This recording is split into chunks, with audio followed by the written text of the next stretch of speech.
వారు అనుభవిస్తున్న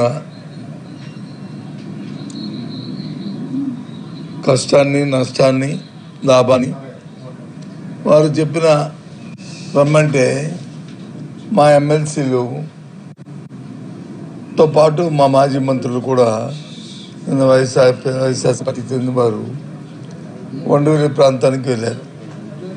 అమరావతి చూడడానికి వెళ్తే మార్గ మధ్యలో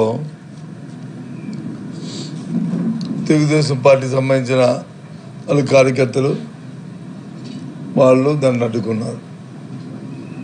అడ్డుకోవడమే కాకుండా నానా అభివ్యక్తం చేసి కార్లు ధ్వంసం చేసి వాళ్ళ మీద హత్యా ప్రయత్నం చేయడానికి కూడా ప్రయత్నం చేశారు. రాళ్ళతో కొట్టి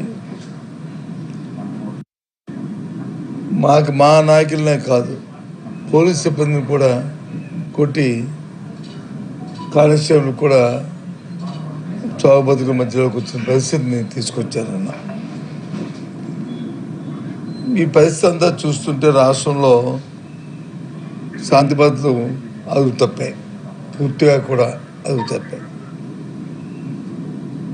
ఎక్కడ కూడా వాళ్ళు చెప్పు చేతుల్లో లేదు. అటవిక రాజ్యం ఇవాళ రాష్ట్రంలో ఉందన్న దానికి నిర్ధారణ. ఈ సంఘటన తీవ్రంగా ఖండిస్తున్నాం. ఇలాంటి సంఘటనలు పునరావృతం కాకూడదని కోరుతున్నాం. ఆ ప్రాంతంలో రోజు ఒకటంపుడు ఉపన్యాసాల్లో, రోజు పత్రికల్లోనూ ఎక్కడికి వెళ్ళినా సరే చంద్రబాబు నాయుడు గారు ఎక్కడికి వెళ్ళినా మాట్లాడుతున్నారు కదా.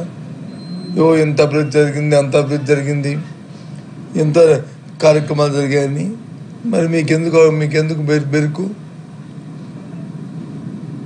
వెళ్తారు, మీరు చూసి వస్తారు. అక్కడ జరిగిన కార్యక్రమాన్ని ప్రజలు చెప్పిన విన్నపాన్ని వింటారు. తిరిగి వాటి మీద కామెంట్, దాని మీద రాజకీయమైన కామెంట్లు ఏమైనా చేస్తే మీరు చేయండి. అంతేగాని చట్టాన్ని చేతితో తీసుకొని ఈ విధమైన కార్యక్రమం చేయడం ఇది తగునా?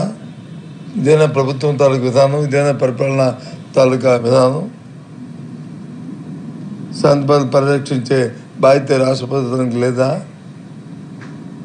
అంటే మీకు దీంట్లో చూసుకుంటే అక్కడ తప్పులు జరుగుతున్నాయి, అక్కడ రైతులు హ్యాపీగా లేరు, అక్కడ అనుకున్న మీరు చెప్తున్న మాటలకి జరుగుతున్న పరిస్థితులకి విరుద్ధంగా ఉంది అనేది నిర్ధారణ అవుతుంది.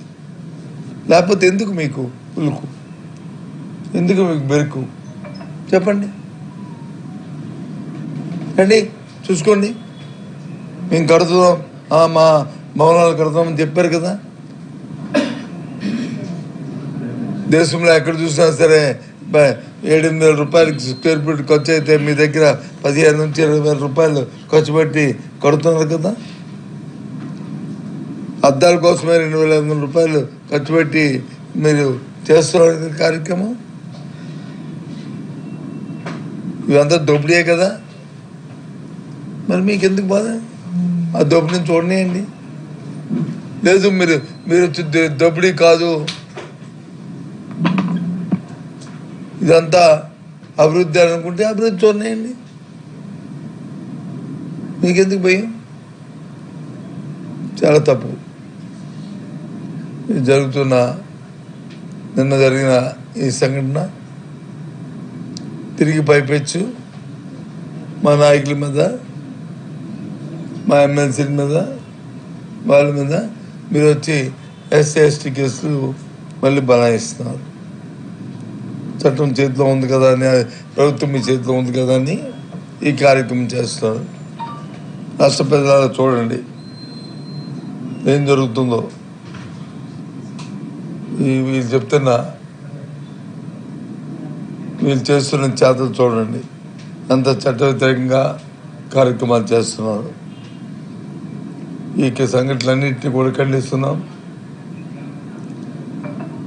ప్రభుత్వం